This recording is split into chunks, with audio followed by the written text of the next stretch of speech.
Sabohi Shavkatova, Buxoro viloyati.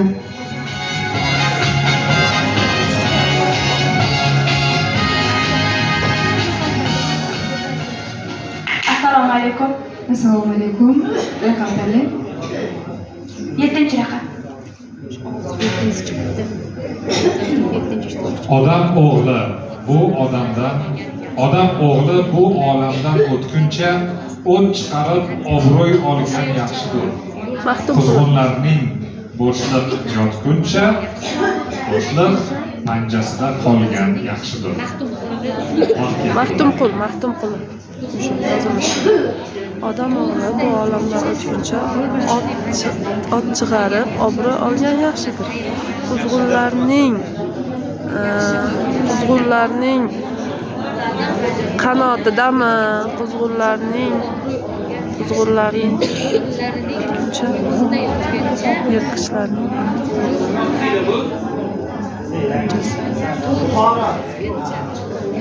Sherlarning kichik yo'lbarsning panjasida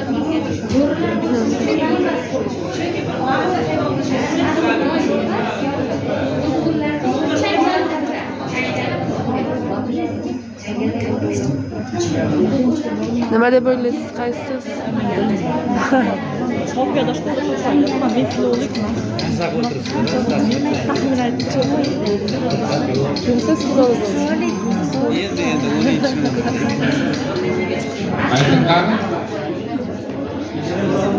Odam o'g'li bu olamdan o'tguncha ot chiqarib obro'y olgan yaxshidir. Quzg'unlarning panasida yotguncha tikon panjasida qolgan yaxshidir. Yirtqich bo'lishi mumkin, yirtqich panjasida yoki yo'lbars panjasida. lekin sher panjasi Yo'q, sher bo'g'in yetmay qolar. Yo'lbars panjasida qolgan yaxshi.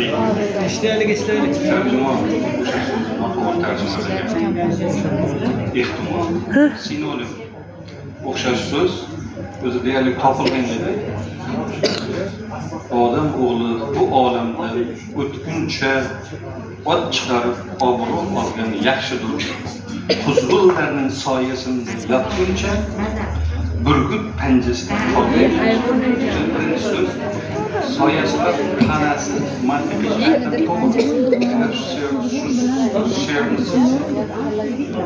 tarjima qilgan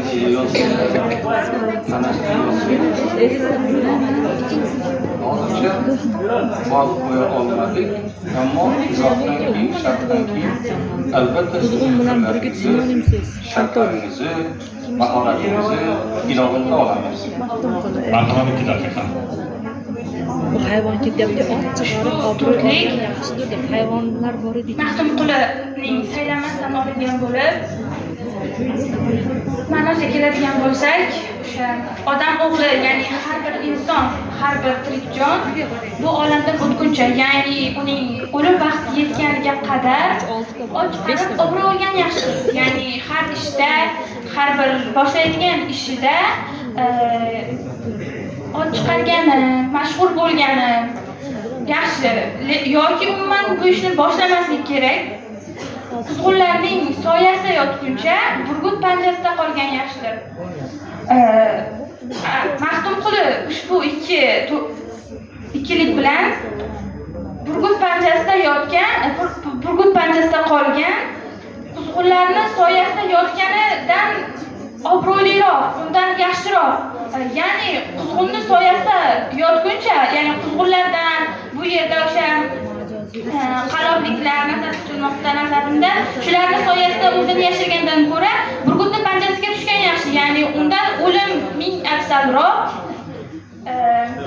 Umumiy ma'no esa o'sha har bir inson boshqalarga nisbatan, o'ziga nisbatan ham yaxshilik qilib yashashi kerak va ot chiqarishi kerak bo'lmasa ham shu o'zi uchun nimanidir yarata olishi, nimadir kashf eta olishi, obro'y ola olmasa ham bir o'zi xohlagan maqsadlarga erishishi kerak.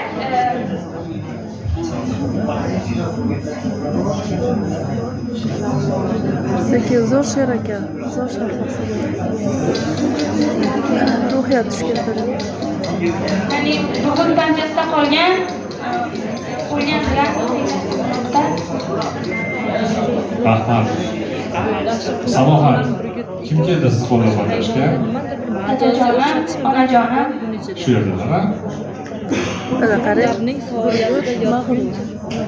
O'qiganmidingizmi shu yerda? Qo'lida adashdi hamsiga o'xshagan Avvalroq o'qigandim Maxtumqulini kitobini.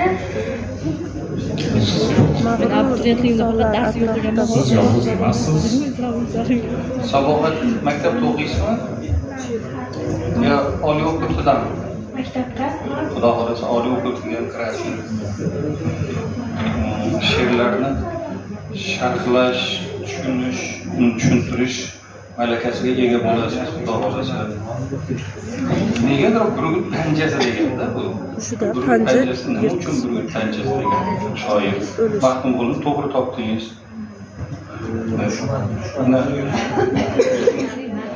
Aytyapti, Sabohat nimadir aytishga harakat qilyapti dedi. Haqiqatdan nimadir aytishga harakat bor, lekin u gap yarmi ichkarida qolib ketyapti-da. To'liq silliq, haligi chiroyli bo'lib chiqishiga, o'sha chiqarishga sal biroz qiynalyapsiz. Ot chiqarib obro' olgani yaxshidir degan. Insonni agar nomi chiqadigan bo'lsa, obro' oladigan bo'lsa, shon-shuhratga ega bo'ladigan bo'lsa, u inson yaxshi odam. Agar maktab o'quvchisi, 10-sinfdagi o'qiydigan maktab o'quvchisi ko'p kitob o'qisa, o'zining hududida, viloyatida g'olib bo'lsa, respublika tanlovida ishtirok etsa, yaxshidir deb aytyapti. Shunga bog'lash mumkin deydi. Shuning uchun sizning fikrlaringiz, fikrlashga urinayotganligingiz bu bizni xursand qiladi. Men 28 ball qo'ydim. 28, bugun kayfiyat yaxshi ekan. 29 ball. 29, 28. 28. Umumiy hisobda 28 3.